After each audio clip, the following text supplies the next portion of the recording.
आर्य लड्डा में आप सभी का स्वागत है।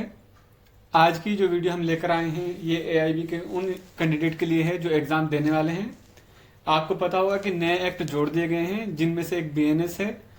अब जो क्वेश्चंस पहले आईपीसी के आते थे सिर्फ अब आईपीसी और बीएनएस दोनों के आएंगे। तो बहुत सारे स्टूडेंट्स को प्रॉब्लम हो रही थी एमसीक्यूज की प्रैक्टिस के लिए बीएनएस के लिए, तो ये वीडियो उन्हीं की डिमांड पर है। उम्मीद है ये वीडियो उन सभी स्टूडेंट्स के काम आएगी जो कि आईबी का 2024 वाला एग्जाम देने वाले हैं। तो चलिए आज की वीडियो को हम शुरू करते हैं। सबसे पहला क्वेश्चन है, ऐसे कार्य जिनके विरुद्ध प्राइवेट प्रतिरक्षा का कोई अधिकार नहीं है। इनके ऑप्शंस है ए भारतीय न्याय संहिता की धारा 34, भारतीय न्याय संहिता की धारा 35, भारतीय न्याय संहिता की धारा 36 या भारतीय न्याय संहिता की धारा 37। इसका आंसर है ऑप्शन डी भारतीय न्याय संहिता की धारा 37। नेक्स्ट क्वेश्चन है, अपराध के किसी सिद्ध दोष व्यक्ति को कुल मिलाकर कितने समय के लिए एकांत कारावास में रखा जा सकता है। इसके ऑप्शंस हैं 6 माह, 3 माह, 2 माह या 1 वर्ष। इसका आंसर है ऑप्शन बी 3 माह। नेक्स्ट क्वेश्चन है, संपत्ति की प्राइवेट प्रतिरक्षा के अधिकार का प्रारंभ और बना रहना के अंतर्गत आता है। इसके ऑप्शन है भारतीय न्याय संहिता की धारा 43, भारतीय न्याय संहिता की धारा 105, भारतीय न्याय संहिता की धारा 44 या भारतीय न्याय संहिता की धारा 106। इसका आंसर है ऑप्शन ए भारतीय न्याय संहिता की धारा 43। धारा 43 ये प्रावधान करती है कि किसी भी व्यक्ति को जो प्राइवेट डिफेंस है प्रॉपर्टी से रिलेटेड वो कब से शुरू होगा और कब तक बना रहेगा, जो ड्यूरेशन की ये बात करती है, तो ये बात करती है सेक्शन 43। नेक्स्ट क्वेश्चन है, भारतीय न्याय संहिता 2023 की किस धारा के अंतर्गत बेईमानी को परिभाषित किया गया है। इसके ऑप्शन हैं धारा 28, धारा 27, धारा 26 या धारा 25। इसका आंसर है ऑप्शन बी धारा 27। नेक्स्ट क्वेश्चन है, भारतीय न्याय संहिता 2023 के अंतर्गत अध्याय 13 संबंधित है। इसके ऑप्शन है लोक सेवकों के विधिपूर्ण प्राधिकार के अवमानना से, संहिता के नाम और उसके प्रवर्तन के विस्तार से, राज्यों के विरुद्ध अपराधों से और उपयुक्त में से कोई नहीं। इसका आंसर है ऑप्शन ए लोक सेवकों के विधिपूर्ण प्राधिकार के अवमान से। नेक्स्ट क्वेश्चन है, भारतीय न्याय संहिता 2023 की किस धारा के अंतर्गत दस्तावेज को परिभाषित किया गया है। इसके ऑप्शंस हैं धारा 28, धारा 27, धारा 26 या धारा 25। इसका आंसर है ऑप्शन ए धारा 28। नेक्स्ट क्वेश्चन है, व्यक्ति को यह विश्वास करने के लिए उत्प्रेरित करके कि वह वैध अप्रसाद का भाजन होगा कराया गया कार्य। अर्थात किसी को डरा धमका के जो कार्य कराया जाता है कि उसके ऊपर जो है एक देवी जो है प्रसाद होगा, मतलब उससे भगवान रुष्ट हो जाएगा, या ऐसा करना उचित नहीं होगा, अपशकुन होगा, या ये परिवार को नुकसान पहुंचा सकता है, इस तरह के डर के थ्रू अगर कोई काम कराया जाता है तो वो कौन से सेक्शन के अंतर्गत आता है। इसके ऑप्शन है भारतीय न्याय संहिता की धारा 354, भारतीय न्याय संहिता की धारा 355, भारतीय न्याय संहिता की धारा 508 या भारतीय न्याय संहिता की धारा 509। इसका आंसर है ऑप्शन ए भारतीय न्याय संहिता की धारा 354। देखिए, ये क्वेश्चन का ध्यान रखना है कि ये जो वीडियो है ये भारतीय न्याय संहिता के एमसीक्यूज के अंतर्गत है। तो यहाँ तो सारे जो सेक्शंस हैं और सारा जो आज की ये वीडियो है ये बीएनएस के ही ऊपर हो, लेकिन जब आप एग्जाम हॉल में बैठे तो आपको ये ध्यान देना होगा कि जब आपसे क्वेश्चन पूछा जा रहा है वो भारतीय न्याय संहिता के संदर्भ में किया जा रहा है या भारतीय दंड संहिता के अंतर्गत किया जा रहा है। इस चीज का ध्यान रखें। कभी आप जल्दी में, क्योंकि वहां एग्जाम का प्रेशर होता है और जल्दी बहुत होती है क्योंकि टाइम कम होता है, कम टाइम में क्वेश्चंस को सॉल्व करना होता है, तो इस चीज का ध्यान रखेंगे, वहां ये गलती नहीं होनी चाहिए। तो इसकी प्रैक्टिस ये बार बार आपको करनी होगी। नेक्स्ट क्वेश्चन है, भारतीय न्याय संहिता 2023 की किस धारा के अंतर्गत कपट पूर्वक को परिभाषित किया गया है। इसके ऑप्शन है धारा 28, धारा 27, धारा 26 या धारा 2 नो। इसका आंसर है ऑप्शन डी धारा 2 नो। नेक्स्ट क्वेश्चन है असहाय व्यक्ति की परिचर्या करने की और उसकी आवश्यकताओं की पूर्ति करने की संविदा का भंग के विषय में। इसके ऑप्शंस हैं भारतीय न्याय संहिता की धारा 355, भारतीय न्याय संहिता की धारा 356, भारतीय न्याय संहिता की धारा 357 या भारतीय न्याय संहिता की धारा 358। इसका आंसर है ऑप्शन सी अर्थात भारतीय न्याय संहिता की धारा 357। नेक्स्ट क्वेश्चन है भारतीय न्याय संहिता की धारा 4 के अंतर्गत निम्नलिखित में से कौन सा दंड नहीं है। इसके ऑप्शंस है जुर्माना, निर्वासन, संपत्ति का समाहरण या लास्ट ऑप्शन है मृत्यु। इसका आंसर है ऑप्शन बी निर्वासन अर्थात बीएनएस के अंतर्गत ऐसा कौन सा टाइप है जो पनिशमेंट का नहीं है। टाइप्स ऑफ पनिशमेंट दे रखे हैं धारा 4 के अंतर्गत और इनमें से कौन सा ऐसा है जो कि धारा 4 के अंतर्गत नहीं दिया गया। तो निर्वासन जो है वो भारतीय न्याय संहिता के धारा 4 के अंतर्गत नहीं दिया गया और यही आईपीसी के जो धारा 53 है वहां पर भी नहीं दिया गया था। निर्वासन का जो है वो नहीं था आईपीसी में भी। नेक्स्ट क्वेश्चन है भारतीय न्याय संहिता 2023 के अंतर्गत सिक्कों, करेंसी नोट, बैंक नोट और सरकारी स्टाम्पों से संबंधित अपराध के प्रावधान किस अध्याय में दिए गए हैं। इसके ऑप्शन है अध्याय 8, अध्याय 10, अध्याय 12 या अध्याय 18। इसका आंसर है ऑप्शन बी अध्याय 10। नेक्स्ट क्वेश्चन है निम्नलिखित में से कौन सा भारतीय न्याय संहिता की धारा 4 के अधीन मान्य दंड नहीं है। अर्थात बीएनएस की जो सेक्शन 4 है उसके अंतर्गत कौन से दंड का प्रावधान नहीं है। इसके ऑप्शंस हैं ए आजीवन कारावास, बी अर्थदंड जिसको हम जुर्माना कहते हैं या फाइन कहते हैं, सी संपत्ति की जब्ती या डी काला पानी अथवा देश निकाला। इसका आंसर है ऑप्शन डी काला पानी या देश निकाला। एक आसान सा क्वेश्चन है ये क्योंकि आपको पता होगा कि काला पानी की सजा अब नहीं दी जाती है। पहले समय में दी जाती थी, अब नहीं दी जाती है। जब से भारत आजाद हुआ था उसी समय इसको निकाल दिया गया था। नेक्स्ट क्वेश्चन है निम्नलिखित में से कौन सा दंड भारतीय न्याय संहिता के अंतर्गत नहीं दिया जा सकता है। इसके ऑप्शन हैं संपत्ति का समाहरण, कठोर श्रम के साथ कारावास, आजीवन निर्वासन या लास्ट ऑप्शन है मृत्यु। इसका आंसर है ऑप्शन सी आजीवन निर्वासन। देखिए एक ही क्वेश्चन को कई कई तरीके से पूछा जाता है। ये सारे जो पॉइंट है या जो सारे टाइप्स आप देख रहे हैं, तीसरा क्वेश्चन इसी तरह का है। तो किसी भी तरह से क्वेश्चन को घुमा कर पूछा जा सकता है। तो आपका कॉन्सेप्ट क्लियर होना चाहिए कि कॉन्सेप्ट क्या कह रहा है। आपको कॉन्सेप्ट क्लियर होना चाहिए तो फिर क्वेश्चन किसी भी तरीके से घूम कर आ जाए आपको पता होगा, आप उसको कैच कर पाएंगे। तो ये प्रैक्टिस के लिए है जिससे कि आप वहां पर कम समय में ज्यादा से ज्यादा क्वेश्चंस को सॉल्व कर सके। नेक्स्ट क्वेश्चन है भारतीय न्याय संहिता की किस प्रावधान के अंतर्गत समुचित सरकार आजीवन कारावास की सजा को लघुकृत कर सकेगी। अर्थात आजीवन कारावास का जो पनिशमेंट होता है उसको वो कम कर सकती है। कौन से प्रावधान के अंतर्गत ऐसा है।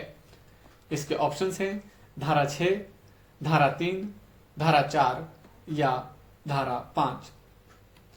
इसका आंसर है ऑप्शन डी धारा 5। नेक्स्ट क्वेश्चन है भारतीय न्याय संहिता की धारा 6 के अनुसार आजीवन कारावास की अवधि कितनी है।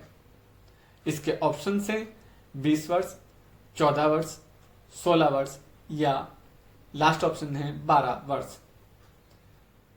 इसका आंसर है ऑप्शन ए 20 वर्ष।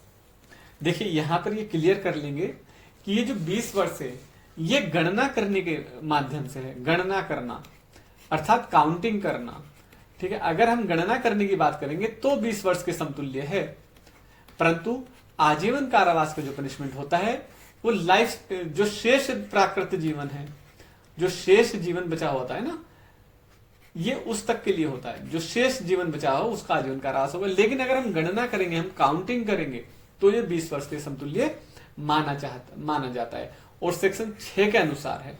तो वहां पर ये दे रखा है कि 20 वर्ष से गणना करने पर, अगर ये सेक्शन 6 ना हो तब आजीवन कारावास जो होगा वो या तो इसमें से होगा उपरोक्त में से कोई नहीं, या फिर होगा शेष प्राकृत जीवन। प्राकृत मतलब जो प्राकृतिक के द्वारा दिया गया जीवन है, प्रकृति के द्वारा, या जो शेष बचा हुआ जीवन है वो। ठीक है, तो इस चीज का ध्यान रखेंगे। या तो धारा 6 की बात की जाए तब 20 वर्ष आएगा, या गणना करना शब्द इस्तेमाल हो तब इसका आंसर 20 वर्ष होगा। अदरवाइज आजीवन कारावास जो है, सुप्रीम कोर्ट ने कई केसेस में इस तरह का बताया कि आजीवन कारावास का मतलब होता है शेष बचा हुआ जीवन जो भी होगा वो उसको कारावास में गुजारना होगा। नेक्स्ट क्वेश्चन है, जहां वह राशि अभिव्यक्त नहीं की गई है कि जुर्माना कितना हो सकता है, वहां अपराधी जिस राशि की जुर्माने के लिए दायी है वह है। इसके ऑप्शंस हैं असीमित, बी ऑप्शन है 50,000 से अधिक नहीं, सी 10 लाख से अधिक नहीं, और डी ऑप्शन है असीमित परंतु अत्यधिक नहीं। इसका आंसर है ऑप्शन डी, असीमित परंतु अत्यधिक नहीं। अर्थात जहां पर धारा के अंदर प्रावधान नहीं है कि कितना फाइन हो सकता है, तो वहां पर अनलिमिटेड है परंतु वो अत्यधिक नहीं होगा। अनलिमिटेड का मतलब ये होगा कि एक युक्त होगा, एक रीजनेबल होगा। ऐसा नहीं हो सकता कि उसने चोरी तो की है 2000 की और उस पर फाइन लगा दिया जाए 2 करोड़ का। ठीक है, तो वो एक रीजनेबल होगा, क्राइम के हिसाब से होगा, और ये कोर्ट के ऊपर डिसाइड होगा कि वो एक रीजनेबल लगाए। नेक्स्ट क्वेश्चन है, एक अपराध जो कारावास और अर्थदंड से दंडित है, उसमें अर्थदंड के व्यतिक्रम में अधिकतम कारावास जो दिया जा सकता है। देखिए, क्वेश्चन को समझना जरूरी होता है। जब एक बार आप क्वेश्चन समझ लेते हैं तो उसका आंसर आप ज्यादा बेहतर तरीके से दे सकते हैं। तो आपका ध्यान ये होना चाहिए कि क्वेश्चन को पूछा क्या गया है, ये जो उसके कीवर्ड्स हैं वो आपको पता होना चाहिए। देखिए, बात की जा रही है एक अपराध जो कारावास और अर्थदंड से दंडित है, अर्थात उसमें कारावास भी दिया जा सकता है, ये उसमें कारावास भी दिया जा सकता है और अर्थदंड अर्थात जुर्माना भी दिया जा सकता है। और उसमें अर्थदंड के व्यतिक्रम का मतलब होता है कि उसने जो उसको फाइन किया गया था वो उसने ना दिया हो, तब अधिकतम कारावास जो दिया जा सकता है वो कितना होगा। तो इसके ऑप्शन है अधिकतम कारावास के आधे से अधिक नहीं, अधिकतम कारावास के 1/4 से अधिक नहीं, अपराध के लिए अधिकतम नियत कारावास के 1/4 से अधिक नहीं। देखिए, यहां पर अधिक है और यहां अधिक नहीं है। लास्ट ऑप्शन है इनमें से कोई नहीं। इसका आंसर है ऑप्शन सी, अपराध के अधिकतम नियत कारावास के 1/4 से अधिक नहीं होगा। तो इसको हम इस तरीके से भी समझ सकते हैं, देखिए कि कारावास दिया कितना गया है ये मैटर नहीं करता है, उसका अधिकतम कारावास कितना, उसका 1/4 होगा। फॉर एग्जाम्पल, अगर हम बात करते हैं, मान लो चोरी के लिए जो अधिकतम कारावास है, मान लो चोरी के लिए अधिकतम कारावास है वो 3 वर्ष है, फॉर एग्जाम्पल 3 वर्ष है, लेकिन दिया गया कारावास, कोर्ट ने कितना कारावास दिया उसको, 2 वर्ष का कारावास दिया, प्लस उसको फाइन दिया, 100 रुपए या 1000 रुपए जो भी उसने का फाइन था। यहां पर हम इसका प्लस हम उसका फाइन की बात करते हैं, जो भी कोर्ट ने फाइन दिया, ठीक है, जो भी कोर्ट ने फाइन किया उसको या जुर्माना उस पर लगाया। अब ये सेक्शन क्या कह रही है कि वो फाइन नहीं देता है, अगर वो फाइन नहीं देता तो अधिकतम कारावास उसको कितना मिल सकता है। तो जो अधिकतम कारावास है, ये नहीं जो दिया गया है इसका 1/4 नहीं, इसका 1/4 जो अधिकतम कारावास है। अब 3 वर्ष है, 3 वर्ष में कितने महीने होते हैं, 36 महीने होते हैं। आसानी से समझने के लिए कितना हो सकता है, अब इसको 1/4 में डिवाइड कर लो, तो इसका आधा होगा 18 और इसका आधा होगा 9। तो अर्थात 2 वर्ष का कारावास तो ये होगा, प्लस या तो वो फाइन देगा, और फाइन नहीं देता है तो 9 माह का कारावास जो है इसको और जुड़ जाएगा, उसमें ये जुड़ जाएगा।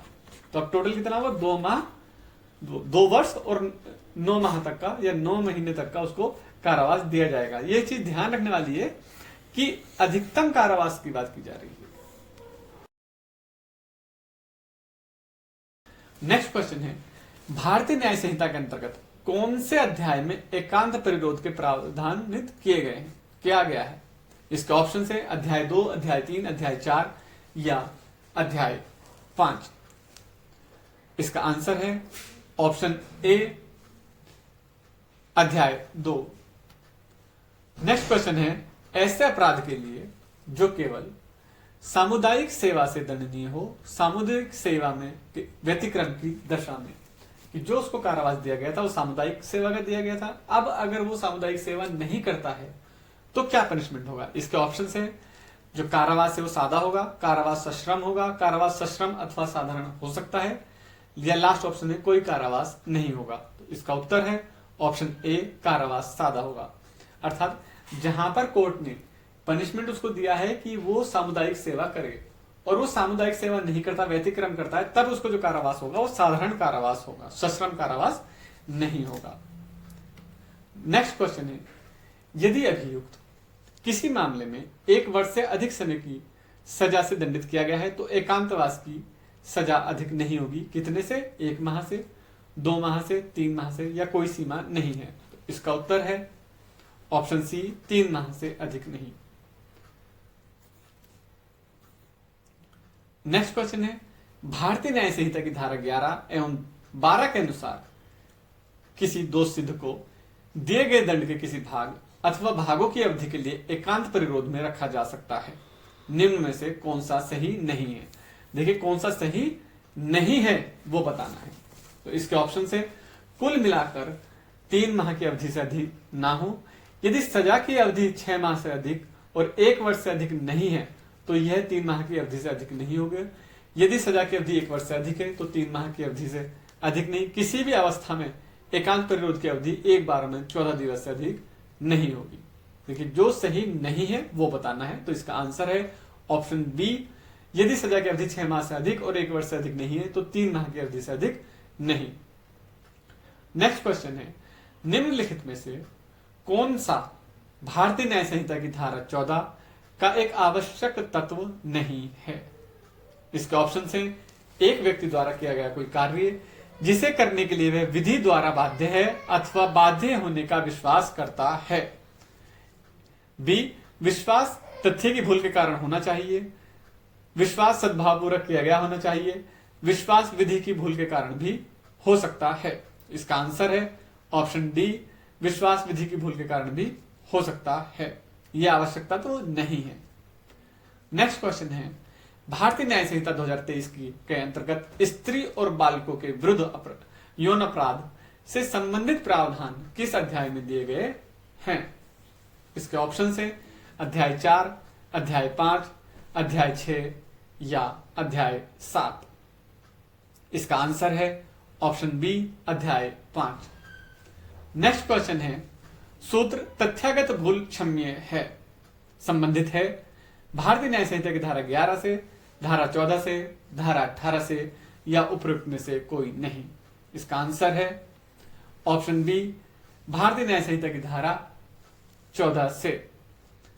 नेक्स्ट क्वेश्चन है, भारतीय न्याय संहिता के अंतर्गत तथ्य की भूल के बचाव के लिए वास्तविक भूल पर्याप्त है, कार्य युक्तियुक्त होना चाहिए, कार्य युक्तियुक्त तथा सद्भावपूर्वक किया जाना चाहिए, या उपयुक्त में से कोई सही नहीं है। इसका आंसर है ऑप्शन सी।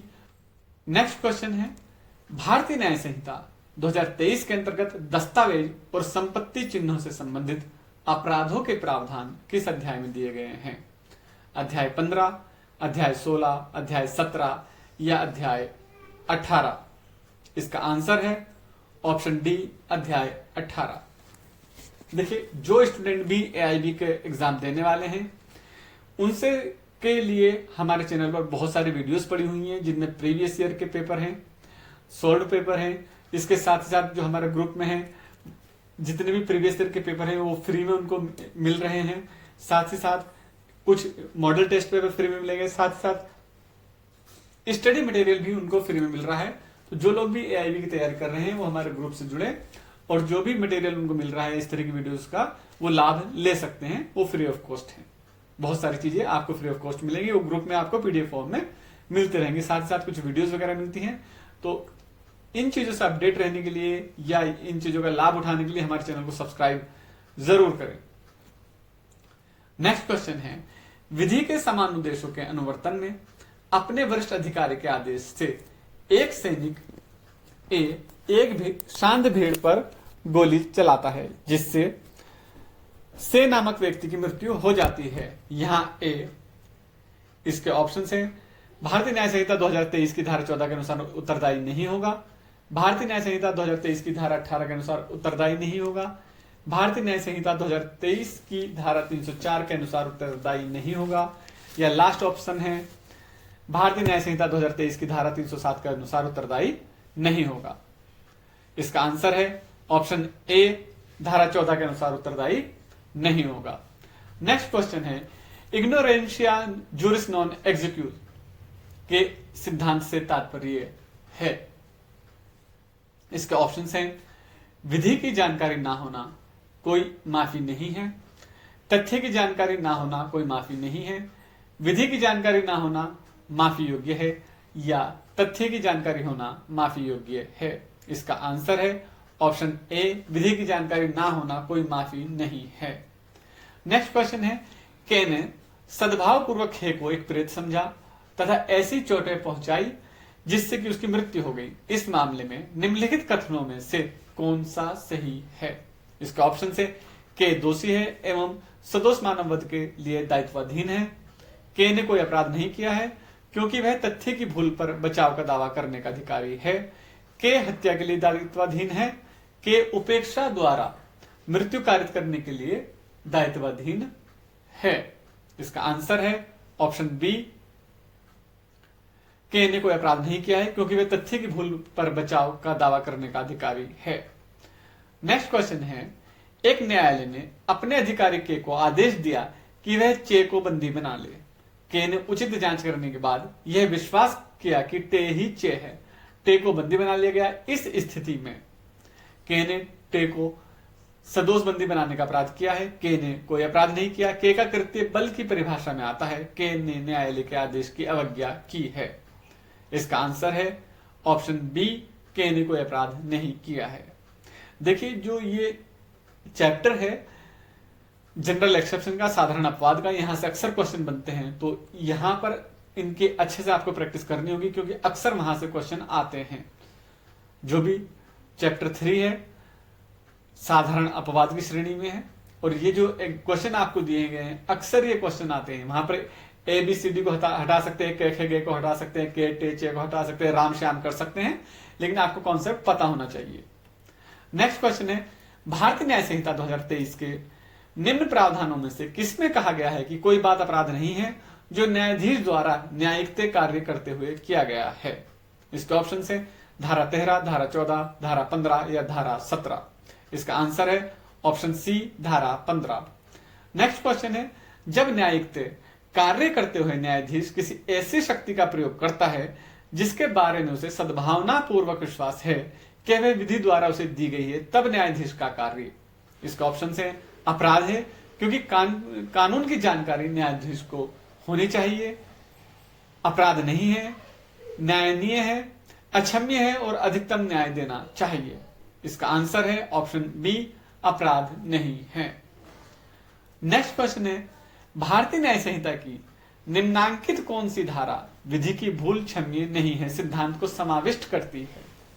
इसके ऑप्शन है धारा 14, धारा 15, धारा 17 या उक्त में से कोई नहीं।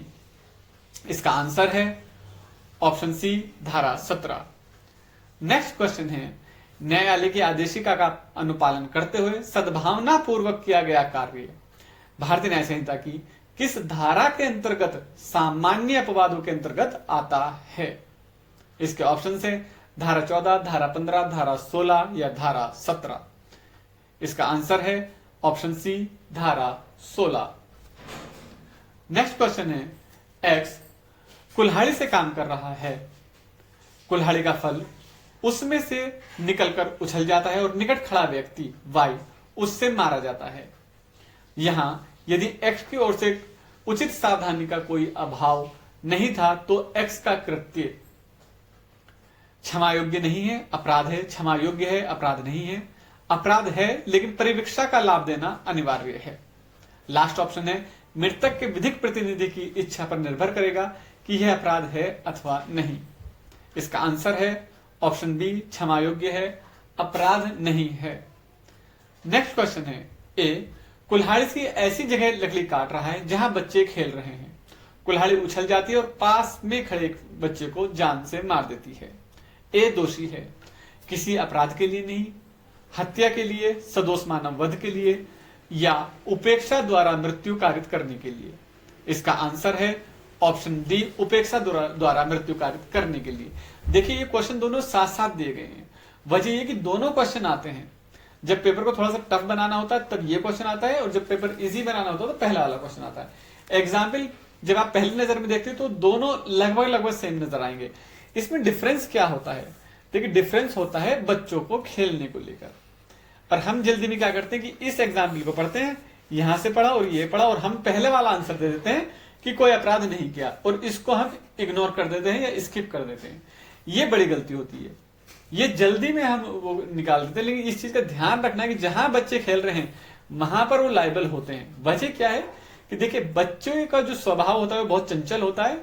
तो जहां पर बच्चे होते हैं, आपने देखा होगा जब कोई बंदा बाइक से जाता है और बच्चे खेल रहे हो तो वो अपनी बाइक को स्लो कर लेता है। क्यों? क्योंकि बच्चों का कुछ पता नहीं कि कब वो टर्न कर लें, कब वो सामने आ जाए। ठीक, तो अगर वहां पर बच्चे खेल रहे हैं तो उसकी ये लाइबिलिटी है, उसकी ये जिम्मेदारी है जो वहां काम कर रहा है कि वो एक्स्ट्रा अवेयर रहे। और अगर वो ऐसा नहीं करता है तो उपेक्षा द्वारा, लापरवाही के कारण वहां पर उसके लिए लायबल होता है। लेकिन अगर बच्चे नहीं है तो फिर वो अगर वो कार्य सद्भाव पूर्वक किया जा रहा है तो जो पहला वाला आंसर है कि कोई अपराध नहीं किया है वो आंसर सही कैटेगरी में आता है। इसलिए इन दोनों में डिफरेंस करने के लिए इन क्वेश्चंस को साथ में रखा गया है, जिससे कि आप कंफ्यूज ना हो एग्जाम हॉल में और सही आंसर दे पाए। नेक्स्ट क्वेश्चन है, भारतीय न्याय संहिता की कौन सी धारा कहती है कि कोई अपराध नहीं है जो दुर्घटना से घटित हो? इसके ऑप्शंस हैं भारतीय न्याय संहिता की धारा 14, भारतीय न्याय संहिता की धारा 15, भारतीय न्याय संहिता की धारा 18 या उपरोक्त में से कोई नहीं। इसका आंसर है ऑप्शन सी, भारतीय न्याय संहिता की धारा 18। नेक्स्ट क्वेश्चन है, अपराध के अपवादों में दुर्घटना को शामिल करने के लिए निम्नांकित में से कौन सा तत्व आवश्यक है? इसके ऑप्शंस हैं, यह दुर्घटना दुर्भाग्य से घटित हुई, विधिपूर्ण कार्य को विधिपूर्ण तरीके से करने में हुई, उचित सतर्कता और सावधानी बरती गई, या उपर्युक्त सभी। इसका आंसर है ऑप्शन डी, उपर्युक्त सभी। नेक्स्ट क्वेश्चन है, गलत उत्तर बताइए। भारतीय न्याय संहिता की धारा 18 के अधीन दुर्घटना के आधार पर बचाव के निम्न आवश्यक तत्व नहीं हैं। इसके ऑप्शन हैं, कार्य एक दुर्घटना होना चाहिए, कार्य किसी आपराधिक आशय या ज्ञान के बिना किया गया हो, दुर्घटना विधिक साधनों द्वारा विधिक रीति से किए गए किसी विधिक कार्य का परिणाम हो, या लास्ट ऑप्शन है कार्य विधिक होना चाहिए चाहे विधिक साधनों द्वारा किया गया हो अथवा नहीं। इसका आंसर है ऑप्शन डी। नेक्स्ट क्वेश्चन है, एक विशेष स्थान पर आग लग गई है, ए ने इस आग को देखा और आग को फैलने से रोकने के लिए और मानव जीवन तथा संपत्ति की रक्षा के लिए दूसरों के घर को गिरा दिए। इस मामले में इनमें से कौन सा सही होगा? इसके ऑप्शन है, ए रिष्टी का अपराध का दोषी है क्योंकि उसने दूसरों के घर गिरा दिए, ए आपराधिक रूप से दायी होगा क्योंकि किंतु उसे क्षमा कर दिया जाना चाहिए, ए किसी अपराध के लिए दायी नहीं है क्योंकि उसने यह कार्य अन्य व्यक्तियों और उनकी संपत्तियों को खतरनाक अपहानि से बचाने के लिए किया है, उपयुक्त में से कोई नहीं। इसका आंसर है ऑप्शन सी। नेक्स्ट क्वेश्चन है, सूची 1 को सूची 2 से सुमेलित कीजिए और सूची को नियत कूट की सहायता से सुमेलित कीजिए। ये क्वेश्चन तो आप खुद सॉल्व कर सकते हैं कि कौन सा प्रावधान कहां दिया गया है, या आप सिर्फ इंडेक्स से भी क्वेश्चन को सॉल्व कर सकते हैं, वहां पर आपको आसानी से मिल जाएगा। इसका आंसर ऑप्शन बी है। नेक्स्ट क्वेश्चन है सेम इसी तरह का, उसमें भी आपको मैच करना है। ये जो क्वेश्चन दिए जाते हैं ये टाइम टेकिंग होते हैं, लेकिन आपको देखना चाहिए जो एक एलिमिनेट प्रोसेस होता है, एलिमिनेट वाला जो प्रोसेस होता है जिसमें हम 1 बाय 1 एलिमिनेट करते हैं या कैंसिल करते हैं, उस प्रोसेस से इस तरह क्वेश्चन ज्यादा बेहतर तरीके से सॉल्व होते हैं। और जो एलिमिनेट प्रोसेस नहीं जानता है तो हमें कमेंट कर सकता है, उनके लिए हम वीडियो बना देंगे।